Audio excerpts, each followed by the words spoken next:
On March 10, 1876, the telephone transmitted its first complete... It's one small step for man, one giant leap for mankind.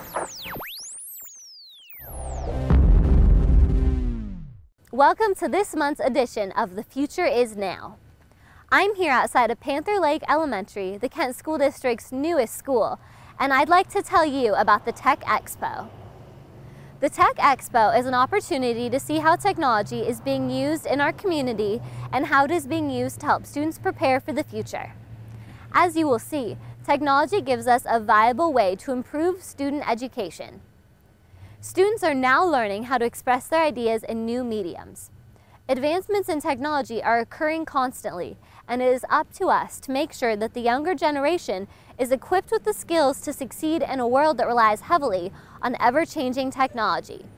Technology is all around us. Just take a look to see what I mean.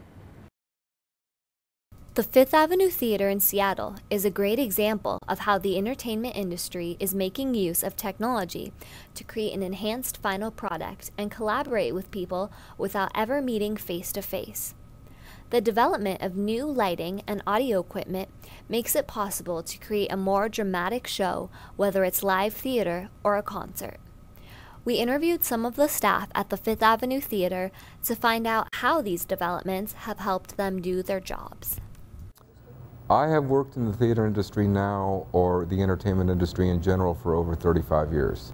We are certainly using technology more frequently now to communicate via email, via FTP uploads and downloads of information, where even 10 years ago we used fax machines, and 20 years ago we used first-class mail.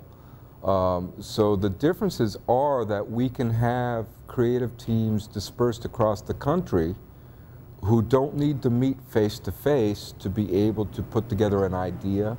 Without the technology, we would not be able to do justice to the scripts that are being developed or the songs that are being developed.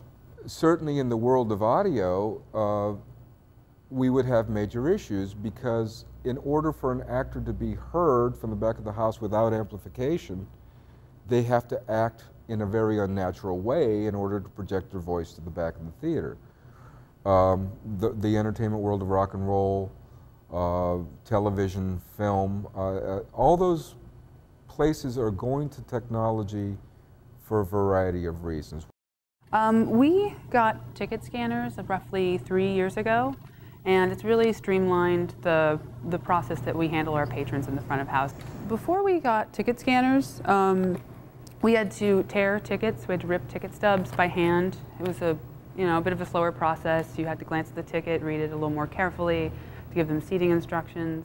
Now they're printed with barcodes that are read by the ticket scanners. And what the ticket scanners did is essentially, recorded the data and sent it to our ticketing system, so it's all readily accessible as soon as they come through the door.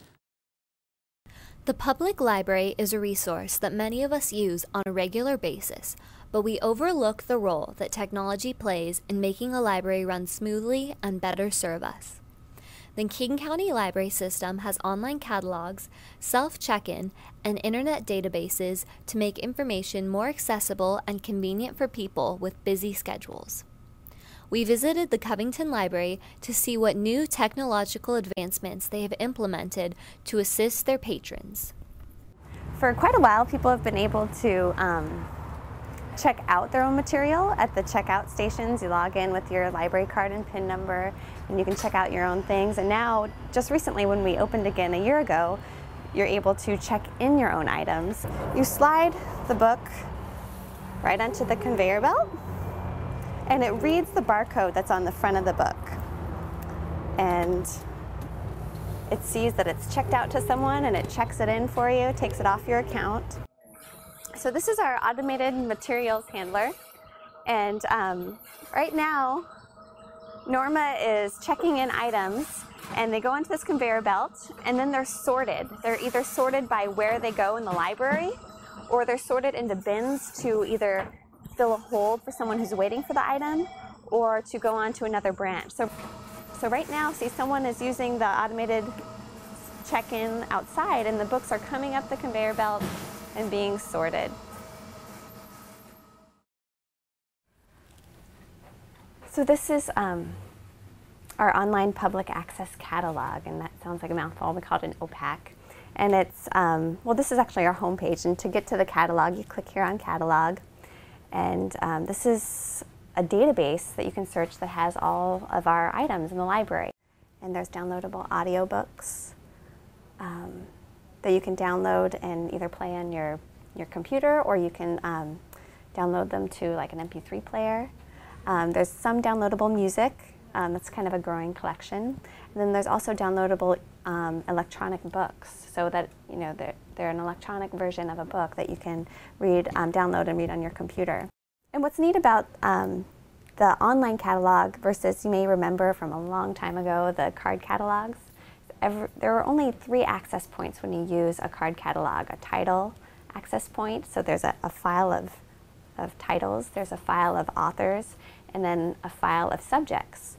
But with the online catalog, when you search, you can search the whole record of that item. And we also have databases.